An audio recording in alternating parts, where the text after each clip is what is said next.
Imran series जिल्द number 2 भयानक आदमी। रोशी उसे बहुत देर से देख रही थी। वो सरे शाम ही होटल में दाखिल हुआ था और अब 7 बज रहे थे। समंदर की तरफ से आने वाली हवाएं कुछ बोझल सी हो गई थीं और जब वो होटल में दाखिल हुआ था तो रोशी के मेज के अलावा और सारी मेजें खाली पड़ी थी। लेकिन अब होटल में दिल धरने की जगह नहीं थी। वो एक खूबसूरत और जामे ज़ेब नौजवान था, लेकिन ये कोई ऐसी खास बात नहीं थी जिसकी बिना पर रोशी उसकी तरफ मतवज्जे होती। इसी होटल में उसने अब से पहले दर्जनों खूबसूरत आदमियों के साथ सैकड़ों रातें गुजारी थी और इसकी वो हिस्स कब की फना हो चुकी थी जो सनफे कवि की तरफ मतवज्जे करने पर उकसाती है। रोशी एक एंग्लो बर्मेज औरत थी। कभी लड़की भी रही होगी, लेकिन अब बहुत पुरानी बात हो चुकी थी। ये उस वक्त की बात है जब सिंगापुर पर जापानियों ने बमबारी की थी और जिधर जिसके सींग समाये थे भाग निकला था। रोशी 14 साल की एक लड़की थी। इसका बाप सिंगापुर का एक बहुत बड़ा ताजिर था, लेकिन बहुत बड़े ताजिर की बेटी होने का ये मतलब तो नहीं कि रोशी 3 दिन के फाके के बाद एक कप चाय के एवज लड़की से औरत ना बन जाती। हो सकता है कि इसके बाप को एक कप चाय भी मुयस्सर ना आई हो, क्योंकि इसमें लड़की से औरत बनने की सलाहियत तो नहीं थी। बहरहाल रोशी इसके अंजाम से आज भी नावाकिफ थी और अब वो एक 25 साल की पुख्ता कार औरत थी, लेकिन 11 साल कबल की रोशी नहीं थी। चाय का वो कप उसे आज भी याद था और वो अब तक ऐसे दर्जनों आदमियों को एक एक कप चाय के लिए मोहताज कर चुकी थी। अब उसके पास एक उम्दा सा आरामदेह फ्लैट था। दुनिया की सारी आसाइशें मुयस्सर थीं और उसे यकीन था कि अब वो कभी फाके ना करेगी। ये होटल भी उसके कारोबार के लिए बहुत मौजूद था और वो ज्यादातर रातें यहीं गुजारती थी। ये होटल कारोबार के लिए यूं मुनासिब था कि बंदरगाह यहाँ से करीब थी और दिन रात यहाँ गैर मुल्कियों का तार बंधा रहता था, जिसमें ज्यादातर सफेद नस्ल के लोग होते थे और ये होटल चलता भी उन्हीं के दम से था, वरना आम शहरी इधर का रुख भी नहीं करते थे। मगर रोशी इस बिना पर भी इस नौजवान में दिलचस्पी नहीं ले रही थी कि वो कोई जहाजरा नहीं था। बात दरअसल ये थी कि वो जब से आया था कदम कदम पर उससे हिमाकतें सरजद हो रही थी। जैसे ही वेटर ने पेशानी तक हाथ ले जाकर उसे सलाम किया, उस होटल के सारे वेटर आने वाले ग्राहकों को सलाम करना जरूरी ख्याल करते थे, ख्वाह वो नए हों ख्वाह पुराने। इसने भी बाकायदा तौर पर ना सिर्फ उसके सलाम का जवाब दिया, बल्कि मुअद्दबाना अंदाज में खड़े होकर उससे मुसाफा भी करने लगा और काफी देर तक उसके बाल बच्चों की खैरियत पूछता रहा। पहले इसने चाय मंगवाई और खामोश बैठा रहा हत्ता कि चाय ठंडी हो गई। फिर एक घूंट लेकर बुरा सा मुंह बनाने के बाद उसने चाय वापस करके कॉफी का ऑर्डर दिया। कॉफी शायद ठंडी चाय से ज्यादा बदमजा मालूम हुई और उसने कुछ इस किस्म का मुंह बनाया जैसे अब काई रोक रहा हो। फिर उसने कॉफी भी वापस कर दी और पैदर पैर ठंडे पानी के गिलास चढ़ा गया। अंधेरा फैल गया था और होटल में बरकी कुमकुमे रोशन हो गए, लेकिन इस अहमक नौजवान ने शायद वहां से ना उठने की कसम खा ली थी। रोशी की दिलचस्पी बढ़ती रही। वो भी अपनी जगह पर जम सी गई थी। रात के खाने का वक्त होने से कबल ही मेज पोश तब्दील कर दिए गए और मेजों पर तरोताजा फूलों के गुलदानों के साथ ऐसे गिलास भी रखे गए जिनमें नैपकिन अड़से हुए थे। इस बेवकूफ नौजवान ने अपनी कुर्सी पीछे खिसका ली थी और एक वेटर उसकी मेज भी दुरुस्त कर रहा था। वेटर के हटते ही वो एक गुलाब का फूल गुलदान से निकालकर सूंघने लगा। वो ख्यालात में खोया हुआ सा मालूम हो रहा था और एक बार फिर उसने अपने गिरदोपेश नजर डालने की जहमत नहीं गवारा की थी। शायद वो वहां खुद को तन्हा महसूस कर रहा था। रोशी उसे देखती रही और अब वो न जाने क्यों उसमें खास किस्म की कशिश महसूस करने लगी थी। उसने कई बार वहां से उठना भी चाहा, लेकिन कामयाब ना हुई। इतने में खाने का वक्त हो गया और उस नौजवान ने खाने का ऑर्डर दिया। फूल अभी तक उसकी चुटकी में दबा हुआ था, जैसे वो कभी सूंघने लगता और कभी आंखें बंद करके उस तरह इससे गाल सहलाने लगता जैसे जरूरतन ऐसा कर रहा हो। खाना मेज पर चुन दिया गया, लेकिन वो बदस्तूर बेहिसो हरकत बैठा रहा। वो अब भी कुछ सोच रहा था। वो ऐसा मालूम हो रहा था जैसे वेटर के आने और खाने की मौजूदगी का उसे इल्म ही ना हो। रोशी अब भी उसे देख रही थी। अचानक उसने देखा कि वो गुलाब का फूल शोरबे में डुबो रहा है और फिर वो उसे चबा भी गया। लेकिन दूसरे ही लम्हे में इसने इतना बुरा सा मुंह बनाया कि रोशनी को बेसाख्ता हंसी आ गई। उसके मुंह से कुचले हुए फूल के टुकड़े फिसल फिसल कर गिर रहे थे। बॉय, उसने रो देने के से अंदाज में वेटर को आवाज दी और कई लोग चौंक कर उसे घूरने लगे। डाइनिंग हॉल अब काफी आबाद हो चुका था। शायद 5 मेजें खाली होंगी। सब चौपट। उसने वेटर से ग्लोगेज आवाज में कहा, सब ले जाओ, बिल लाओ। बात क्या है जनाब? वेटर ने बहुत माना पूछा। बात कुछ नहीं, सब मुकद्दर की खराबी है। आज किसी चीज में भी मजा नहीं मिल रहा। नौजवान ने मस्कीन सूरत बनाकर कहा, बिल लाओ। वेटर बर्तन समेट कर वापस चला गया, लेकिन उसे वापस आने में देर नहीं लगी। नौजवान ने तश्तरी में रखे हुए पर्चे पर नजर डाली और अपनी जेबें टटोलने लगा। फिर देखते ही देखते उसकी जेबों से नोटों की कई कट्टियां निकल आईं, जिन्हें वो मेज पर डालता हुआ खड़ा हो गया और अब वो अपनी अंदरूनी जेबें टटोल रहा था। आखिर उसने एक खुली हुई गड्ढी निकाली और इसमें से 100 का एक नोट खींचकर तश्तरी में रख दिया। रोशनी की आंखें हैरत से फैल गई थीं और अब वो नौजवान बड़ी लापरवाही से मेज पर पड़ी हुई नोटों की कड्डियों को कोट की जेबों में ठूंस रहा था। रोशनी ने चारों तरफ नजर दौड़ाई और उसने देखा कि डाइनिंग हॉल के सारे लोग इस अहमक को बुरी तरह घूर रहे हैं और उसे वहां कुछ बुरे लोग भी दिखाई दिए जो ललचाई हुई नजरों से उसे देख रहे थे। रोशी अपनी जगह से उठी और आहिस्ता आहिस्ता चलती हुई उस अहमक के मेज के करीब पहुंच गई। वो जानती थी कि इसका क्या हशर होने वाला है। डाइनिंग हॉल के बाद दूसरे ही कमरे में बहुत ही आला पैमाने पर जुआ होता था। वो जानती थी कि अभी 2-3 दलाल उसे घेर कर उस कमरे में ले जाएंगे और वो चंद घंटों के अंदर ही कोड़ी कोड़ी को मुहताज हो जाएगा। कहो तोते अच्छे तो हो, रोशी ने नौजवान के शाने पर हाथ रखकर इतने बेतकल्लुफाना अंदाज से कहा जैसे वो ना सिर्फ उससे वाकिफ हो बल्कि दोनों गहरे दोस्त भी हों। नौजवान चौंक कर उसे अहमकों की तरह देखने लगा। इसके होंठ खुले हुए थे और आंखें हैरत से फैल गई थीं। अब तुम कहोगे मैंने तुम्हें पहचाना नहीं, रोशी उठलाकर बोली और कुर्सी खींचकर बैठ गई। दूसरी तरफ कुमार खाने के दलाल एक दूसरे को देखकर मुस्कुरा रहे थे। आहा, क्या तुम्हें बोलना नहीं आता? रोशी फिर से बोली। नौजवान हकला कर रह गया। शायद तुम पागल हो, वो मेज पर कोहनियां टेक कर आगे झुकती हुई आहिस्ता से बोली। इस खतरनाक इलाके में अपनी इमारत जताते फिरने का यही मतलब हो सकता है। खतरनाक इलाका?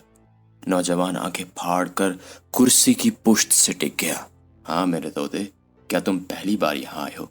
नौजवान ने इस बात में सर हिला दिया। क्यों आए हो? उसने यही मिलने का वादा किया था। नौजवान ने शर्मा कर कहा। किसने? क्या कोई लड़की है? नौजवान ने फिर सर हिला दिया, लेकिन इस बार मैंने शर्म के मारे इससे आंखें नहीं मिलाई। वो किसी ऐसी कंवारी लड़की की तरह लुझा रहा था जिसके सामने उसकी शादी का तज़किरा छेड़ दिया गया हो। रोशी ने इस पर तरहम आमेज नजर डाली। अगर इसने यहां मिलने का वादा किया था तो वो कोई अच्छी लड़की नहीं हो सकती। क्यों? नौजवान चौंक कर बोला। लेकिन ये तो तुम बताओ कि तुम इतने रुपए क्यों साथ लिए फिर रहे हो? रोशी ने उसके सवाल को नजरअंदाज करते हुए पूछा। जब तक इतनी ही रकम मेरी जेब में ना हो घर से बाहर नहीं निकलता। अचानक एक दलाल ने रोशी को इशारा किया। गालिबन इस इशारे का यही मतलब था कि इसे कुमार खाने ले चलो, लेकिन रोशी ने इसकी तरफ से मुंह फेर लिया। तब तो फिर हो सकता है कि ये तुम्हारी जिंदगी की आखिरी रात हो। रोशी ने नौजवान से कहा। क्या ख्वामख्वाह डरा रही हो? नौजवान खौफजदा सी आवाज में बोला। मैं यूं ही बड़ा बदनसीब आदमी हूं, पेट भर के खाना नहीं खा सकता। कोई चीज ठंडी मालूम होती है और कोई चीज कड़वी। बड़ा थर्ड क्लास होटल है। मेरे नाना की गांव वाली सराय में यहाँ से बदर्जे बेहतर खाना मिलता है। रोशी अजीब नजरों से उसे देख कर रह गई। कुछ देर खामोश रही, फिर वो उठता हुआ बोला। अच्छा, अब मैं जाऊंगा। शायद तुम इस शहर के नहीं हो? रोशी ने तशवीश आमेज लहजे में पूछा। क्या तुम अजीब की बातें भी बना सकती हो? नौजवान के लहजे में हैरत थी। वो फिर बैठ गया। یہاں سے نکلنے کے بعد تمہیں سڑک تک پہنچنے کے لیے ایک ویرانہ طے کرنا پڑے گا، روشی نے کہا۔ ہو سکتا ہے کہ تم چیخ بھی نہ سکو اور کئی انچ لمبا ٹھنڈا لوہا تمہارے جسم میں اتر جائے۔ میں نہیں سمجھا، تم باہر مار ڈالے جاؤ گے بدھو؟ روشی دانت پیس کر بولی۔ کیا تم نے اس علاقے کی ہولناک وارداتوں کے متعلق اخبارات میں بھی نہیں پڑھا؟ میں کچھ نہیں جانتا، نوجوان نے بے چینی سے پہلو بدل کر کہا۔ وہ لڑکی کس وقت آئے گی؟ او، اب تو 8 بج گئے۔ اس نے 7 بجے ملنے کا وعدہ کیا تھا۔ تم اسے کب سے جانتے ہو؟ کل سے۔ کیا مطلب؟ ہاں کل سے۔ کل وہ مجھے ریلوے ویٹنگ روم میں ملی تھی اور تم آج یہاں دوڑے آئے۔ واقعی بدھو ہو۔ بات یہ ہے کہ فضول باتیں نہ کرو، تمہارے لیے دونوں صورتیں خطرناک ہیں، لیکن ایک میں جان جانے کا خدشہ نہیں، البتہ لٹ ضرور جاؤ گے۔ تمہاری کوئی بات میری سمجھ میں نہیں آ رہی۔ باہر پھیلے ہوئے اندھیرے پر ایک خطرناک آدمی کی حکومت ہے، اور وہ آدمی بعض اوقات یوں ہی تفریحاً بھی کسی نہ کسی کو ضرور قتل کر دیتا ہے، مگر تم تو سونے کی چڑیا ہو، اس لیے تمہیں جان و مال دونوں سے ہاتھ دھونے پڑیں گے۔ کس مصیبت میں پھنس گیا، نوجوان نے گلوگیز آواز میں کہا۔ جب تک میں کہوں خاموشی سے یہیں بیٹھے رہو، روشی نے کہا۔ لیکن تم نے یہاں بھی کسی خطرے کا تذکرہ کیا تھا، تم یہاں لٹ جاؤ گے پیارے طوطے، روشی نے مسکرا کر پلکیں جھپکاتے ہوئے کہا۔ ادھر جوا ہوتا ہے اور جوئے خانے کے دلال تمہاری طاق میں ہیں۔ واہ واہ، احمق نے ہنس کر کہا۔ یہ تو بڑی اچھی بات ہے، میں جوا کھیلنا پسند کروں گا، مجھے وہاں لے چلو۔ اوہ، میں سمجھی تم یہاں جوا کھیلنے آئے ہو۔ نہیں، یہ بات نہیں۔ اوف، وہ ابھی تک نہیں آئی۔ ارے بھائی قسم لے لو، میں جوا کھیلنے کی نیت سے نہیں آیا تھا، مگر اب کھیلوں گا ضرور۔ ایسے مواقع روز روز نہیں ملتے۔ یعنی تم حقیقتاً جواری نہیں ہو؟ نہیں، میں یہ بھی نہیں جانتا کہ جوا کھیلا کس طرح جاتا ہے۔ تب پھر کیسے کھیلو گے؟ بس کسی طرح، صرف ایک بار تجربے کے لیے کھیلنا چاہتا ہوں۔ سچ کہتا ہوں ایسا موقع پھر کبھی نہیں ملے گا۔ کیسا موقع؟ بات یہ ہے، احمق آگے جھک کر ذرا دارانہ انداز میں بولا، نہ یہاں ڈیڈی ہیں اور نہ ممی۔ روشی بے اختیار ہنس پڑی، لیکن اس نوجوان کے چہرے پر حماقت آمیز سنجیدگی دیکھ کر خود بھی سنجیدہ ہو گئی، اور نہ جانے کیوں اس وقت وہ خود کو بھی بے وقوف محسوس کرنے لگی۔ ڈیڈی اور ممی؟ نوجوان پھر سے بولا۔ مجھے کڑی پابندیوں میں رکھتے ہیں، لیکن میں دنیا دیکھنا چاہتا ہوں۔ میں بڑا ہو گیا ہوں نا، ہے کہ نہیں؟ دیکھ لو، وہ اب تک نہیں آئی۔ میں تمہیں جوا نہ کھیلنے دوں گی، سمجھے؟ کیوں؟ واہ، اچھی رہی۔ تم ہو کون مجھے روکنے والی؟ میں نے آج سے پہلے کبھی تمہیں دیکھا تک نہیں۔ تم جوا نہیں کھیلو گے، روشی اپنا اوپری ہونٹ پسیج کر بولی۔ دیکھتا ہوں تم کیسے روکتی ہو مجھے۔ اتنے میں کمار خانے کا ایک دلال اپنی جگہ سے اٹھ کر ان کی میز کی طرف بڑھا۔ صورت ہی سے خطرناک آدمی معلوم ہو رہا تھا۔ چہرے پر گھنی مونچھیں تھیں اور خفیف سے کھلے ہوئے ہونٹوں سے اس کے دانت دکھائی دے رہے تھے۔ آنکھوں سے درندگی جھانک رہی تھی۔ وہ ایک کرسی کھینچ کر روشی کے سامنے بیٹھ گیا۔ کیا یہ تمہارے دوست ہیں؟ اس نے روشی سے پوچھا۔ ہاں، روشی کے لہجے میں تلخی تھی۔ کیا پہلی بار یہاں آئے ہیں؟ ہاں، روشی جھلا گئی۔ ناراض معلوم ہوتی ہو، وہ لگاوٹ کے انداز میں بولا۔ جاؤ اپنا دھندا دیکھو، بے جواری نہیں ہے، میں ضرور جوا کھیلوں گا۔ احمق نے میز پر گھونسا مار کے کہا۔ تم مجھے نہیں روک سکتی، سمجھی؟ او، یہ بات ہے۔ دلال روشی کو گھورنے لگا، اس کی آنکھوں میں کینہ توزی کی جھلک تھی۔ پھر وہ احمق کی طرف مڑ کر بولا، نہیں مسٹر، آپ کو کوئی نہیں روک سکتا۔ آپ جیسے خوش قسمت لوگ یہاں سے ہزاروں روپے بٹور کر جاتے ہیں، اور ان کی یہ کشادہ پیشانی فتح مندی اور نصیب وری کی نشانی ہے۔ میرے ساتھ آئیے، میں آپ کو یہاں کھیلنے کے گر بتاؤں گا۔ جیت پر صرف 15 روپے فیصدی کمیشن۔ بولیے، ٹھیک ہے نا؟ بالکل ٹھیک ہے یار، احمق اس کے پھیلے ہوئے ہاتھ پر ہاتھ مارتا ہوا بولا۔ اٹھو۔ روشی وہیں بیٹھی رہ گئی اور وہ دونوں اٹھ کر کمار خانے کی طرف چلے گئے۔ روشی خامخواہ بور ہو رہی تھی، اسے تکلیف پہنچی تھی، نہ جانے کیوں وہ جہاں تھی وہیں بیٹھی رہی۔ اس کے ذہن میں آندھیاں سی اٹھ رہی تھیں۔ بڑی عجیب بات تھی، آج اس سے پہلی ملاقات تھی، وہ بھی زبردستی کی، لیکن اس کے باوجود بھی وہ محسوس کر رہی تھی جیسے اس احمق کے رویے کی بنا پر برسوں پرانی دوستی ٹوٹ گئی ہو۔ اس نے اس کا کہنا کیوں نہیں مانا، اس کی بات کیوں رد کر دی؟ پھر اسے اپنی اس حماقت پر ہنسی آنے لگی۔ آخر وہ اسے منع کرنے والی ہوتی ہی کون ہے؟ پتہ نہیں وہ کون ہے، کہاں سے آیا ہے، کل کہاں ہوگا۔ ایسے آدمی کے لیے اس قسم کا کوئی جذبہ رکھنا حماقت نہیں تو اور کیا ہے؟ اس سے پہلے ایک نہیں سینکڑوں آدمیوں سے مل چکی تھی، اور انہیں اچھی طرح لوٹتے وقت بھی اس کے دل میں رحم کا جذبہ نہیں بیدار ہوا تھا۔ لیکن اس احمق نوجوان کو دوسروں کے ہاتھوں میں لوٹتے دیکھ کر نہ جانے کیوں اس کی انسانیت جاگ اٹھی تھی۔ اسے ایسا محسوس ہو رہا تھا جیسے اس کا کوئی نالائق لڑکا اس کا دل توڑ گیا ہو، وہ جہنم میں جائے۔ وہ آہستہ سے بڑبڑائی اور ویٹر کو بلا کر ایک پیگ وسکی کا آرڈر دیا۔ پھر اس نے اس طرح اپنے سر کو جھٹکا دیا جیسے اس احمق کے تصور سے پیچھا چھڑانا چاہتی ہو۔ اس نے سوچا کہ وہ پی چکنے کے بعد یہاں سے اٹھ ہی جائے گی، ضرور اٹھ جائے گی، لیکن اٹھ جانے کا تہیہ کر لینے کے باوجود بھی وہ وہیں بیٹھی رہی، سوچتی رہی اس احمق نوجوان کے متعلق۔ 1 گھنٹہ گزر گیا اور پھر وہ اسے دوبارہ دکھائی دیا۔ وہ قمار خانے کے دروازے میں کھڑا اپنے چہرے سے پسینہ پونچھ رہا تھا۔ دونوں کی نظریں ملیں اور وہ تیر کی طرح اس میز کی طرف آیا۔ تم ٹھیک کہتی تھی، وہ ایک کرسی پر بیٹھ کر ہامتا ہوا بولا۔ میں نے 3000 روپے کھو دیے۔ روشی اسے گھورتی رہی، پھر دانت پیس کر بولی، جاؤ چلے جاؤ ورنہ الٹا ہاتھ رسید کر دوں گی۔ نہیں، میں نہیں جاؤں گا۔ تم نے کہا تھا کہ باہر خطرہ ہے۔ روشی خاموش ہو گئی، وہ کچھ سوچ رہی تھی۔ بتاؤ میں کیا کروں؟ احمق نے پھر کہا، جہنم میں جاؤ، میں بھی کتنا گدھا ہوں۔ احمق خود سے بولا، بھلا یہ بیچاری کیا بتائے گی؟ احمق کرسی سے اٹھ گیا۔ روشی بری طرح جھلائی ہوئی تھی، اس نے ذرا برابر بھی پرواہ نہ کی۔ وہ اسے باہر جاتے دیکھتی رہی حتیٰ کہ وہ صدر دروازے سے گزر گیا۔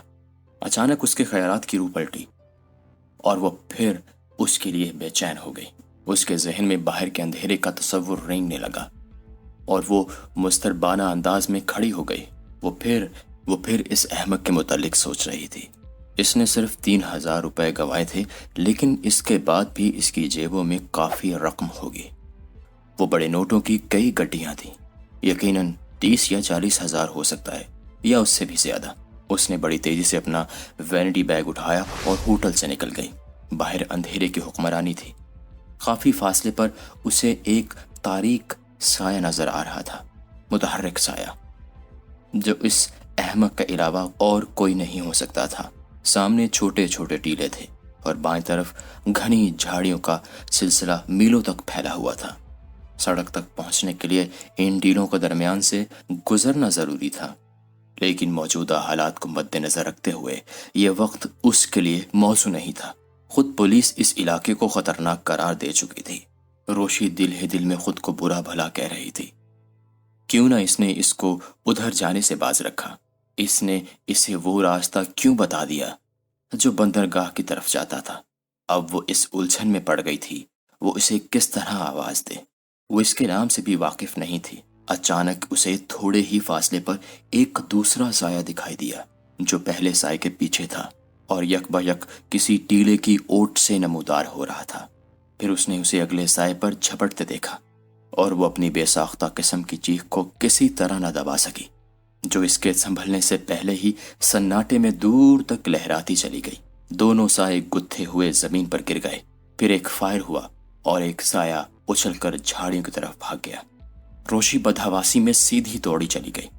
اس نے تاروں کی چھاؤں میں ایک آدمی کو زمین پر پڑے دیکھا، دوسرا غائب ہو چکا تھا۔ اسے یقین تھا کہ وہ اس احمق آدمی کے علاوہ اور کوئی نہیں ہو سکتا۔ کیا ہوا؟ وہ بوکھلائے ہوئے انداز میں اس پر جھک پڑی۔ نیند آ رہی ہے، احمق نے تھرائی ہوئی آواز میں جواب دیا۔ اٹھو۔ وہ اسے جھنجھوڑنے لگی۔ بھاگو، پوری قوت سے ہوٹل کی طرف بھاگو۔